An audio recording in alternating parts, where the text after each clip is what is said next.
Hello students, good morning and शुरू करते हैं आज का सेशन। हमारी जो लाइव क्लास है उसमें हम बात करने वाले हैं, रिलेशन बनाएंगे ड्रिफ्ट स्पीड का करंट और पोटेंशियल के साथ में।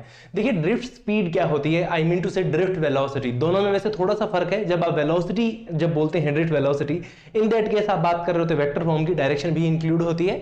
But in the case when you talk about drift speed, so यहाँ पे डायरेक्शन जो है वो मैटर नहीं करती है। ये हमारा सिनेरियो है। तो आज हम बात करने वाले हैं, रिलेशन बनाएंगे ड्रिफ्ट स्पीड का करंट और पोटेंशियल के साथ में। तो सबसे पहले तो करंट क्या होता है, पोटेंशियल क्या होता है, ये बातें मुझे नहीं लगता दोबारा रिपीट करने की जरूरत है। लेकिन फिर भी अगर आपको कहीं भी कोई क्वेरी रहती है, आपको पोटेंशियल के बारे में बहुत सारी चीजें जानती हैं, देन आपको जाना पड़ेगा, हमारी प्लेलिस्ट मिल जाएगी आपको चैप्टर 3 के लिए। उसमें पूरी की पूरी बातें हमने इलेक्ट्रिक पोटेंशियल की हैं, बेसिक इंट्रोडक्शन से लेके फाइनल उसकी जो एडवांस लेवल होती है वहां तक हम जा रहे हैं। You can go and check it out. Also अगर आपको जानना है करंट के बारे में, इससे रिलेटेड सिनेरियोज के बारे में, तो जो इससे पहले की वीडियो है, शुरुआती जो वीडियो है, इंट्रोडक्टरी वीडियो में हमने इलेक्ट्रिक करंट के बारे में डिटेल में बात की है। You can go and check it out also. दोनों के दोनों लिंक आपको डिस्क्रिप्शन में मिल जाएंगे। Also you can get all the links in I button. तो अब हम बात कर लेते हैं इस रिलेशन के बारे में। तो उसके लिए हमें क्या चाहिए, सबसे पहले देखिए यहाँ पे आपको फिगर दिख रही होगी। ये फिगर क्या है, ये फिगर एक्चुअल में हमारा जो कंडक्टर है, हमने यहाँ पे कंडक्टर बनाया है। अब उस कंडक्टर को कैसे बनाया कि जो आपको पिंक कलर दिख रहा है, this is the area of cross section A, okay. और हमने उसका छोटा सा सेगमेंट लिया जिसकी लेंथ क्या है, डेल्टा एल उसकी लेंथ है। इलेक्ट्रॉन्स उसके अंदर भरे हुए हैं और इन इलेक्ट्रॉन्स की वेलोसिटी कितनी है, वी डी है, where V D is the drift velocity और द ड्रिफ्ट स्पीड। अब इलेक्ट्रॉन्स का फ्लो हमने इस डायरेक्शन में किया है, राइट हैंड साइड की तरफ क्या हो रहा है, हमारे इलेक्ट्रॉन्स का फ्लो हो रहा है to the right hand side. तो इलेक्ट्रिक फील्ड की डायरेक्शन हमेशा क्या होगी, ऑपोजिट होगी, क्योंकि इलेक्ट्रिक फील्ड किसकी डायरेक्शन में होता है, करंट की डायरेक्शन में होता है। And keep it in mind कि करंट की डायरेक्शन हमेशा चार्ज पार्टिकल के फ्लो की डायरेक्शन की हमेशा क्या होती है, ऑपोजिट होती है। यानी इलेक्ट्रिक फील्ड और करंट की डायरेक्शन क्या होने वाली, सेम होने वाली, लेकिन इसकी डायरेक्शन में क्या होने वाली है, ऑपोजिट होने वाली है। तो सबसे पहले हम रिलेशन बनाने वाले हैं ड्रिफ्ट वेलोसिटी का या ड्रिफ्ट स्पीड का करंट के साथ में, एंड देन हम बात करेंगे पोटेंशियल से रिलेटेड। ठीक है, पहले हम करंट के साथ में रिलेशन बनाएंगे।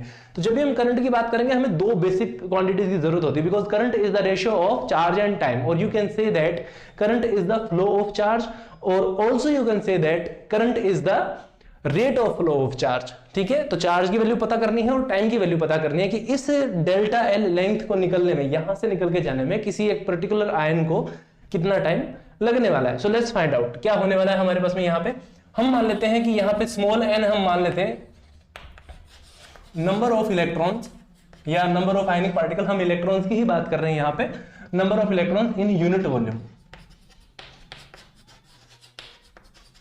एन यहां पे नंबर ऑफ इलेक्ट्रॉन्स है। ये जो ई हमने यहां पे लिखा है, E is the charge of electron. ठीक है, ये हमें ध्यान रखना है। अब इस पूरे सिस्टम का टोटल चार्ज कितना होगा, now the total charge of the system, now the total charge of this system. देखो सिस्टम क्या है, पूरा छोटा सा हिस्सा है, डेल्टा एल क्या है, लेंथ है, सेगमेंट है, तो इसके लिए चार्ज का भी क्या आएगा, सेगमेंट ही आएगा। लेट अस से this will be the delta Q, और ये कितना होने वाला है कि टोटल नंबर ऑफ इलेक्ट्रॉन्स को अगर हम मल्टीप्लाई कर देते हैं चार्ज ऑफ इलेक्ट्रॉन से, ठीक है, सारे जितने भी इलेक्ट्रॉन हैं यहाँ सिस्टम में, जितने भी इलेक्ट्रॉन हैं, आप ये मत कहिएगा कि यहाँ पे 9 इलेक्ट्रॉन है, कई सारे हो सकते हैं, बहुत बड़ा नंबर होता है ये। तो जितने भी नंबर ऑफ इलेक्ट्रॉन है, अगर हम उसको किससे मल्टीप्लाई कर देते हैं, एक इलेक्ट्रॉन के चार्ज से मल्टीप्लाई कर देते हैं, तो क्या होगा, इस सेगमेंट का ओवरऑल चार्ज आ जाएगा हमारे पास में। तो नंबर ऑफ इलेक्ट्रॉन कितने होंगे, देखो यूनिट वॉल्यूम में नंबर ऑफ इलेक्ट्रॉन्स कितने हैं, n है। ठीक है, और यहां पे वॉल्यूम कितनी बन रही है, यहां पे वॉल्यूम कितनी बन रही है, यहां पे वॉल्यूम बन रही है a डेल्टा एल।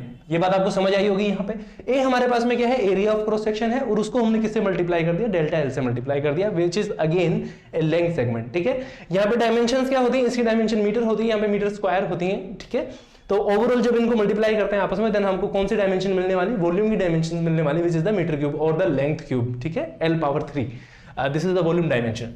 तो यहां से हमें किसकी वैल्यू मिल गई, ओवरऑल चार्ज मिल गया किसके लिए, इस पूरे सेगमेंट की। लेट अस से दिस इज इक्वेशन 1, चार्ज की वैल्यू पता चल गई। अब इस पूरे एरिया को क्रॉस करने में, डेल्टा एल जो लेंथ है, इस लेंथ को क्रॉस करने में टाइम कितना लगने वाला है किसी भी पर्टिकुलर इलेक्ट्रॉन को। हम मान लेते हैं कि यहाँ पे कोई इलेक्ट्रॉन है, अगर इसको यहाँ पे क्रॉस करके जाना है तो इस इलेक्ट्रॉन को कितना टाइम लगने वाला है। Now the time taken by an electron, now the time taken by an electrons, किसके लिए, इस सेगमेंट को क्रॉस करने के लिए। हम मान लेते हैं कि टाइम कितना लगने वाला है, डेल्टा टी लगने वाला है, क्योंकि छोटा सेगमेंट है। और टाइम कितना होता है, टाइम का जो फॉर्मूला होता है, बहुत ही बेसिक सा general formula, time is equals to distance upon velocity, समय इज इक्वल टू दूरी बटे चाल, ये हमारे पास में फॉर्मूला होता है। So time will be equals to क्या होने वाला है, डिस्टेंस। डिस्टेंस कितना है हमारे पास में, डेल्टा एल है, और वेलोसिटी यानी कि चाल कितनी है, तो जितने भी इलेक्ट्रॉन है कौन सी स्पीड से जा रहे हैं, ड्रिफ्ट स्पीड से जा रहे हैं या फिर ड्रिफ्ट वेलोसिटी से जा रहे हैं। So this is VD and this is equation 2। ये हमारे पास में दो इक्वेशन बन गई, ठीक है। अब चार्ज की वैल्यू भी पता है और टाइम की वैल्यू भी पता है, तो किसकी वैल्यू निकाल सकते हैं, करंट की वैल्यू निकाल सकते हैं। सो नाउ द करंट कितना होने वाला है, I इज इक्वल टू, हमने लिखा था del Q over del T लिखा था। क्या करना है, उठा के सिर्फ वैल्यूज पुट करनी। तो I की वैल्यू क्या होगी, यहां पे देखिए I will be equals to कितना होने वाला है, I यहां पे N A डेल N इसके इनटू में E, इसके अपॉन में क्या आ जाएगा डेल L, और जो डेल T है वो कहां चला जाएगा हमारा, सॉरी हाँ VD जो है वो हमारा कहां चला जाएगा, ऊपर चला जाएगा। डेल L से डेल L कैंसिल, और यहां से जो करंट I है उसकी वैल्यू क्या आ जाएगी हमारे पास में वैल्यू आ जाएगी NA VD इंटू E। ये हमारे पास में किसकी वैल्यू आ गई, ओवरऑल करंट की वैल्यू आ गई। And current is equals to VD, यहां पे करंट किसके इक्वल है, यहां पे NA VD और E के इक्वल है। अब यहां पे अगर होमोजेनियस कंडक्टर है यानी सेम टाइप का कंडक्टर है, तो उस केस में N की वैल्यू भी कांस्टेंट रहेगी, और क्रॉस सेक्शन एरिया अगर कांस्टेंट है तो ये भी कांस्टेंट हो जाएगा और E भी कांस्टेंट हो जाएगा। तो I जो है डायरेक्टली प्रोपोर्शनल किसके हो जाएगा, VD की प्रोपोर्शनल हो जाएगा। यानी जितना फ्लो करेगा, जितना फास्ट चलेंगे इलेक्ट्रॉन्स, उतनी ही ज्यादा हमारे पास में क्या होने वाली, करंट की वैल्यू होने वाली है। तो ये तो रिलेशन किसके बीच में बन गया, रिलेशन बन गया करंट और ड्रिफ्ट स्पीड के बीच में। उसके अलावा हमने एक रिलेशन ड्रिफ्ट स्पीड का और बनाया था, अगर आपको याद हो, हमने ड्रिफ्ट स्पीड और मोबिलिटी का रिलेशन बनाया था, ठीक है, मोबिलिटी का। ऑल्सो यहाँ पे एक टर्म और कंसिडर कर लेते हैं हम लोग। यहां तक ये चीज जो आंसर है हमारा वो यहां तक कंप्लीट हो चुका है, किसके लिए, करंट के लिए। पोटेंशियल का अभी बाकी है, पोटेंशियल का हम बात करेंगे इसी वीडियो के सेकंड पार्ट में। तो देखिए अभी यहाँ पे क्या बात कर रहे हैं, NaVDE।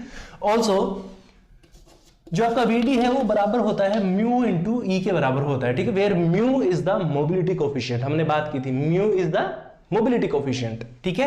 अब ये वैल्यू यहां रखते हैं इसमें, तो I की वैल्यू क्या होने वाली है, I will be equals to NaE as it is, यहां पे छोड़ दो, म्यू होने वाला है और उसके साथ में क्या मल्टीप्लाई होने वाला है, E यहां पे मल्टीप्लाई होने वाला है, ठीक है। ये वैल्यूज हमारे पास में आने वाली है, NaE म्यू, और उसके साथ में क्या आने वाला है, E हमारे पास में आने वाला है, ठीक है। ये वैल्यू हमारे पास में आ जाएंगे। अब देखिए इस सिस्टम के लिए क्या होगा, फॉर दिस सिस्टम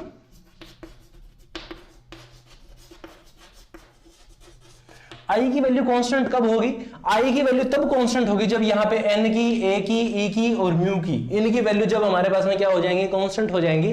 तो इस केस में किसकी वैल्यू कांस्टेंट हो जाएगी हमारे पास में, क्या हो जाएगी, करंट की वैल्यू भी क्या हो जाएगी बाद में, कांस्टेंट हो जाएगी, ठीक है। यानी कि NaEVD ये सारी टर्म क्या होनी चाहिए हमारे पास में, कांस्टेंट होनी चाहिए, NaEVD। अब N जो है नंबर ऑफ इलेक्ट्रॉन्स, अगर कंडक्टर कैसा है, होमोजीनियस है, अगर कंडक्टर कैसा है, होमोजीनियस है, यानी कि सेम टाइप के मटेरियल से बना हुआ है, इन दैट केस N की वैल्यू भी क्या होती है, सेम होती है, यानी कि कांस्टेंट रहने वाली है, फिक्स वैल्यू आने वाली है N की वैल्यू। और सिमिलरली जो इलेक्ट्रॉन का जो चार्ज होता है वो भी हमेशा क्या होता है, फिक्स ही होता है, 1.6 × 10⁻⁻19 column, this is the universal constant, ठीक है, ये फिक्स वैल्यू है। तो यहां से कांस्टेंट क्या होने चाहिए, फिर A और VD, ये दो चीजें हमारे पास में क्या होनी चाहिए, कांस्टेंट होनी चाहिए। A और VD क्या होनी चाहिए, कांस्टेंट होनी चाहिए। और अगर हमारे पास में दो डिफरेंट कंडक्टर्स हैं, देन हम क्या कह सकते हैं, इस रिलेशन से हम क्या कह सकते हैं, for two different conductors, for two different conductors, अगर हम दो अलग अलग कंडक्टर्स को कंपेयर करते हैं, तो इन दैट केस हम क्या लिख सकते हैं, A1 VD1 will be equals to A2 VD2। कि सर अब ये क्या लिख दिया, ये ऐसे लिख दिया, A1 क्या है, एरिया ऑफ क्रॉस सेक्शन है फर्स्ट कंडक्टर का, and VD1 is the drift speed of electrons of the charge carrier in the first conductor. और ये सारी टर्म्स किसके लिए हैं, सेकंड कंडक्टर्स के लिए, ठीक है, दूसरे कंडक्टर के लिए हैं। अब यहां से हमें क्या पता चलता है, ये इक्वेशन बैलेंस कब रहेगी, ये इक्वेशन तब बैलेंस रहेगी अगर A1 की वैल्यू कम है तो VD1 की वैल्यू ज्यादा होनी चाहिए, ठीक है, A2 की वैल्यू ज्यादा है तो VD2 की वैल्यू क्या होनी चाहिए, कम होनी चाहिए, ठीक है, तब जाके ये इक्वेशन क्या रहेगी, बैलेंस रहेगी। और ये इक्वेशन कैसी है, यूनिवर्सल ट्रूथ है यहां से, यानी ये इक्वेशन सब जगह वैलिड होगी। दो डिफरेंट कंडक्टर्स के लिए जो हमारे पास करंट की वैल्यू रहेगी वो लगभग क्या होनी चाहिए, सेम होनी चाहिए। अगर वो मटेरियल सेम है तो क्रॉस सेक्शन एरिया अलग हो सकता है, ड्रिफ्ट वेलोसिटी क्या हो जाएगी, उसके हिसाब से खुद को एडजस्ट कर लेगी। तो यहां से क्या हमारे पास में रिलेशन निकल के आता है, यहां से ये निकल के आता है कि अगर आपका क्रॉस सेक्शन एरिया क्या है, ज्यादा है, अगर क्रॉस सेक्शन एरिया क्या है, ज्यादा है, तो उस केस में क्या होगा कि जो VD होगी वो क्या हो जाएगी आपके पास में, कम हो जाएगी। लेकिन अगर आपका जो क्रॉस सेक्शन एरिया है वो कम है, तो इस इक्वेशन को बैलेंस करने के लिए जो आपकी VD है वो क्या हो जाएगी, इंक्रीज हो जाएगी। यानी कोई कंडक्टर अगर पतला है तो उसमें ड्रिफ्ट वेलोसिटी यानी चार्ज कैरियर की जो स्पीड होती है वो क्या होती है, ज्यादा होती है। और अगर कोई कंडक्टर ज्यादा मोटा है, ज्यादा थिक है, तो इन दैट केस जो ड्रिफ्ट वेलोसिटी या ड्रिफ्ट स्पीड होती है वो क्या होती है, कम होती है रिलेटिव टू अदर कंडक्टर। ठीक है, ये हमारे पास में हमें यहाँ पे प्रूव करना था। यहां तक अगर हम प्रूव करते हैं तो हमारा जो आंसर है वो पूरी तरीके से जस्टिफाइड है, हमें यहां तक सॉल्यूशन कंप्लीट करना होता है। अब हम बात कर लेते हैं, रिलेशन बनाएंगे ड्रिफ्ट स्पीड का पोटेंशियल के साथ में इसी सेशन के सेकंड पार्ट में। ओके, सो अब हम बात करने वाले हैं रिलेशन के लिए ड्रिफ्ट स्पीड और पोटेंशियल के बीच में। तो सबसे पहले देखिए पोटेंशियल डिफरेंस होता क्या है। आपको याद है जो फॉर्मूला पोटेंशियल डिफरेंस V से हम शो करते हैं, this is the capital V, ये बराबर किसके होता है, ये होता है electric field E into D के बराबर होता है, where D is the distance travelled by charge carriers. और यहाँ पे डिस्टेंस कितना होने वाला है, E इंटू ये डेल्टा है छोटे सेगमेंट के लिए, और पूरा सेगमेंट कितना होने वाला है हमारे पास में, लेटर से पूरा सेगमेंट कितना हो जाएगा हमारे पास में, L हो जाएगा। ये उसके लिए हम बात करने वाले हैं। ठीक है, ड्रिफ्ट वेलोसिटी का हमने जो रिलेशन बनाया था यहाँ पे VD is equal to mu into E हमने रिलेशन बनाया था पूरा का पूरा। अब वही सारा रिलेशन हम यहाँ पे लिखने वाले हैं और उसी के लिए हम सॉल्यूशन करने वाले हैं। Also we know that VD is equal to mu into E बनाया था, और म्यू हमने किसकी जगह पे लिखा था, म्यू हमने किसकी जगह पे लिखा था, म्यू हमने लिखा था यहाँ पे E टो अपॉन m, ये हमने सॉल्यूशन लिखा था। ठीक है, where E is the charge and this E stand for the electric field, tau is stand for the mean free time. ठीक है, ये मीन फ्री टाइम टो था हमारे पास में, and this is the mass of charge carrier या फिर mass of electron m। ठीक है, दिस इज VD। अब इलेक्ट्रिक फील्ड E की वैल्यू यहां से क्या हो जाएगी, V अपॉन L हो जाएगी, तो वो वैल्यू हम क्या कर देते हैं यहाँ पे पुट कर देते हैं, तो हमारे पास में VD की वैल्यू कितनी हो जाएगी, where VD is the drift velocity is equals to E, ये हमारे पास में आ जाएगा यहां से V upon M L and this is to.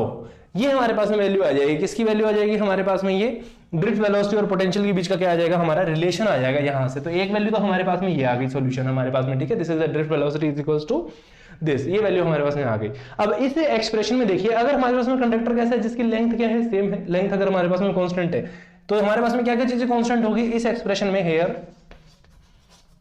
जो E टो अपॉन ML, ये पूरी की पूरी क्वांटिटी कैसी हो जाएगी हमारे पास में, कांस्टेंट क्वांटिटी रहेगी। क्यों, E is the charge of electron, हमेशा कांस्टेंट है, tau is the mean free time, जो टाइम लगने वाला है इसको क्रॉस करने के लिए वो भी क्या रहने वाला है, कांस्टेंट रहने वाला है। ठीक है, बशर्ते बहुत ज्यादा लंबे टाइम के लिए नहीं हो। अगर हीट इश्यूज नहीं है, अगर हम हीट को यानी कि जो टेम्परेचर का इशू है अगर हम उसको नेग्लेक्ट कर दें, टेम्परेचर को अगर हम नेग्लेक्ट कर दें, सो इन दैट किसी वैल्यूज क्या रहने वाली है, सेम रहने वाली है।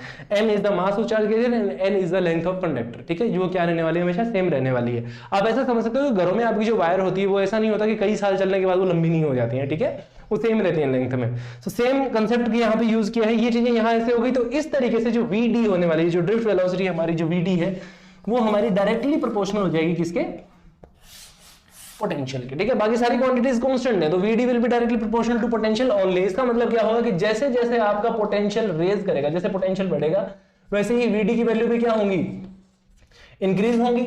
ठीक है, इस चीज को हम कैसे समझ सकते हैं, बहुत ही बेसिक सा लीनियर सा ग्राफ बनाता हूं। अगर हम ग्राफ बनाएंगे किसके बीच में, VD के बीच में और V के बीच में, तो कैसा ग्राफ आएगा, लीनियर ग्राफ आएगा। ठीक है, this will be the graph representation. तो ये क्या रिलेशन था हमारे पास में, ये हमारे पास में रिलेशन आ गया ड्रिफ्ट स्पीड और पोटेंशियल के बीच में रिलेशन। ठीक है, सो ड्रिफ्ट स्पीड और पोटेंशियल क्या होते हैं। अब यहाँ पे एक बात मैं और ऐड करूंगा यहाँ पे कि जो ड्रिफ्ट वेलोसिटी है वो डिपेंड कर रही है किसके ऊपर, पूरी तरीके से किसके ऊपर डिपेंड कर रही है, पोटेंशियल के ऊपर डिपेंड कर रही है। और यहाँ पे जो ड्रिफ्ट वेलोसिटी होती है उसको कंडक्टर की लेंथ से कोई फर्क नहीं पड़ने वाला, क्योंकि पूरा एक्सप्रेशन जो हम लिखते आ रहे हैं अब से पहले, ड्रिफ्ट वेलोसिटी का हमने जितना भी एक्सप्रेशन लिखा है वहां पे कहीं भी कंडक्टर की लेंथ का कोई जिक्र नहीं है, कोई इशू नहीं है कंडक्टर की लेंथ से। ठीक है, अगर पोटेंशियल हमारा क्या रहता है, कांस्टेंट रहता है, तो इस केस में तो कंडक्टर की लेंथ से कोई फर्क नहीं पड़ने वाला है। ठीक है, ये सारी चीजें क्या रहने वाली, फिक्स रहने वाली हैं। सो आज के सेशन में जितनी हमने बातें की, आई होप आपको समझ आई होंगी, आपके लिए काफी ज्यादा इजी रहा होगा समझने के लिए। बट इवन देन अगर आपका कोई सजेशन है या फिर आपको कुछ इंप्रूवमेंट चाहिए किसी स्पेशल टॉपिक के ऊपर या किसी डिफरेंट वे में अगर आप चीजें जानना चाहते हैं, then you can comment us, we will reply you as soon as possible and will improve our qualities to.